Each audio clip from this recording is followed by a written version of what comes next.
Dear student, आप सभी का आज के लेक्चर में मैं स्वागत कर रहा हूं। आज के लेक्चर का जो पॉइंट है वह है प्रथम कोटि अपक्रिया का समाकलित व्यंजक समाकलित इंटीग्रेटेड इक्वेशन को प्राप्त करना है। इसके बारे में मैं आप सभी को बताऊंगा। तो मान लीजिए ये कोई एक सामान्य रिएक्शन है जिसमें रिएक्टेंट ए है और ये प्रोडक्ट बना रहा है। फर्स्ट ऑर्डर की रिएक्शन है, तो इस रिएक्शन के लिए जो रेट ऑफ रिएक्शन है वो क्या होगा, minus D active mass of A upon का D T is equal to K active mass of A raise to power 1। क्योंकि फर्स्ट ऑर्डर की अपक्रिया का डेफिनेशन यही है कि अपक्रिया में भाग लेने वाले किसी एक अभिकर्मक के इकाई घात के समानुपाती होता है अपक्रिया की दर। इस अपक्रिया के लिए मान लीजिए माना टी समय बाद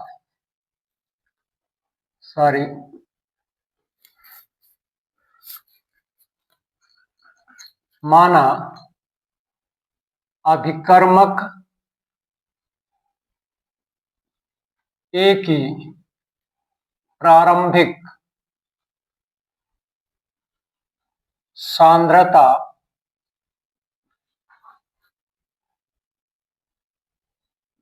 ए है, तब टी समय बाद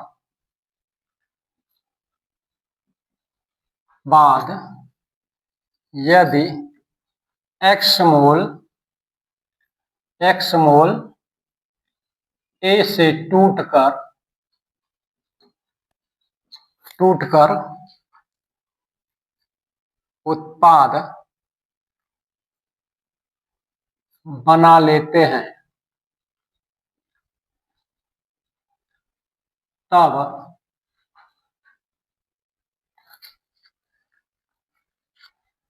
टी समय पश्चात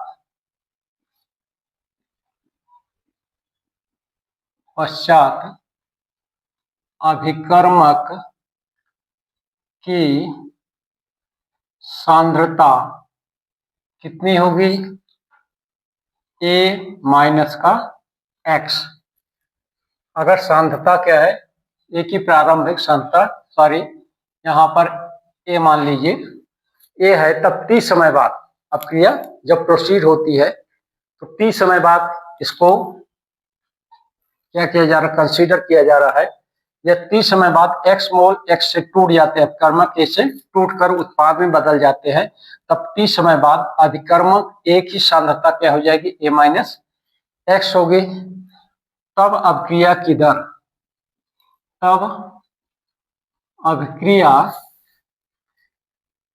दर कैसे परिभाषित करेंगे,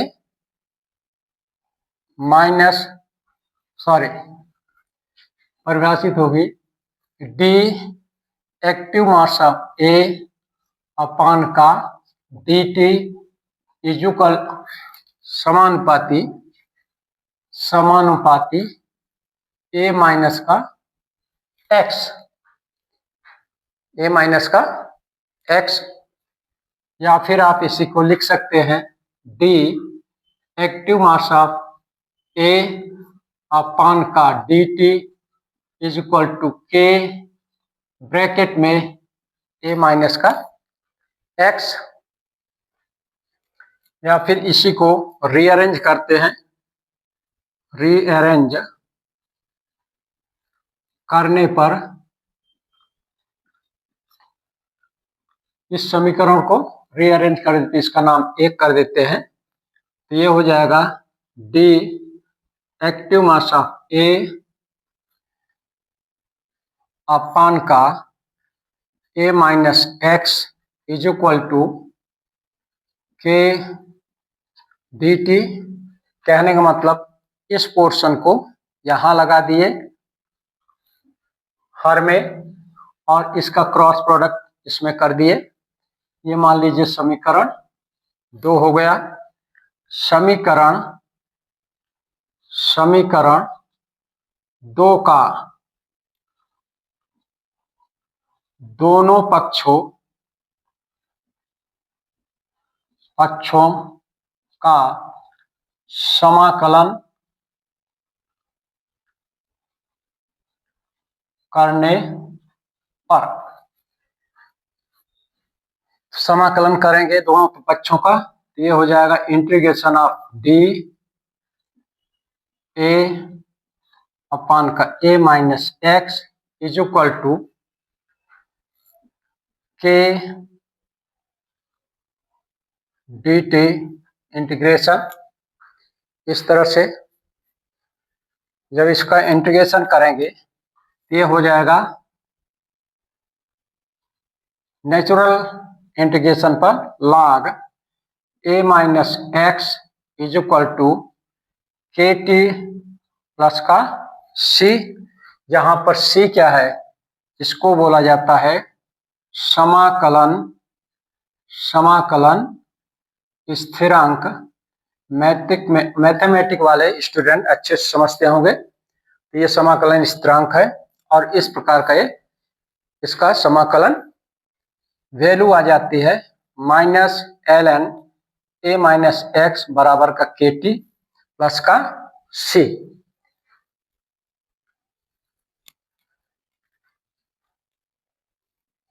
जब t बराबर t0, जब t बराबर t0 कहने का मतलब कि अक्रिया प्रारंभ नहीं हुई थी, उस समय जो सांद्रता होगी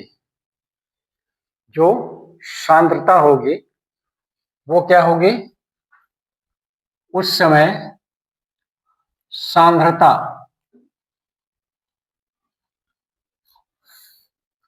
ए माइनस एक्स बराबर क्या हो जाएगी, ए हो जाएगी, क्योंकि जब अक्रिया प्रारंभ नहीं हुई, एक्स मोल उत्पाद में बनने का सवाल ही नहीं उठता। कहना मतलब कि मोल ओरिजिनल किसके बराबर होगी, सांद्रता के बराबर होगी। यहाँ की एक्स की वैल्यू 0 हो जाएगी, तब उसकी वैल्यू क्या हो जाएगी, मूल सांद्रता के बराबर हो जाएगी। कहने का मतलब ये है, इसको रखने पर इस मान को समीकरण इसको 3 दे देते हैं। समीकरण 3 में रखने पर तो समीकरण ये है, ये हो जाएगा minus L N A 0 is equal to K into 0 plus का सी, या फिर इसको बोलते हैं minus L N A is equal to का सी। ये सी की वैल्यू आ जाएगी। सी के मान को समीकरण 3 में रखने पर, समीकरण 3 क्या है, माइनस एल एन, ये नेचुरल इंटीग्रेशन लॉग होता है, ए माइनस एक्स प्लस का के टी प्लस का सी, इसमें रखते हैं minus L N A minus X is equal to K T plus का सी की जगह क्या रखेंगे, minus L N A, logarithm A हो गया, नेचुरल लॉगरिथम।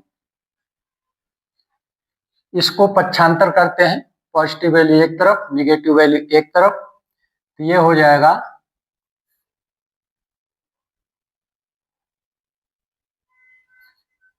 एल एन ए प्लस का एल एन, इसको इस तरफ, इसको सॉरी ये माइनस इतना हो गया, या फिर K T is equal to L N A upon का ए माइनस एक्स। यहाँ पर फार्मूला जो लगेगा log m माइनस का log n का फार्मूला लगेगा। इस तरह से ये हो जाएगा, या फिर इसको, इस एक्सप्रेशन को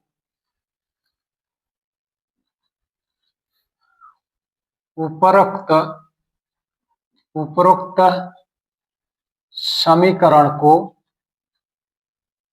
बेस log n पर परिवर्तित करने पर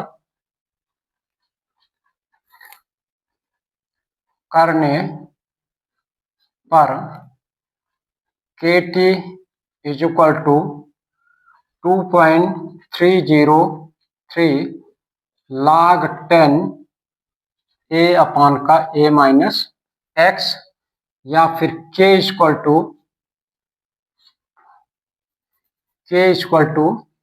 2.303 अपान का T log base 10 A minus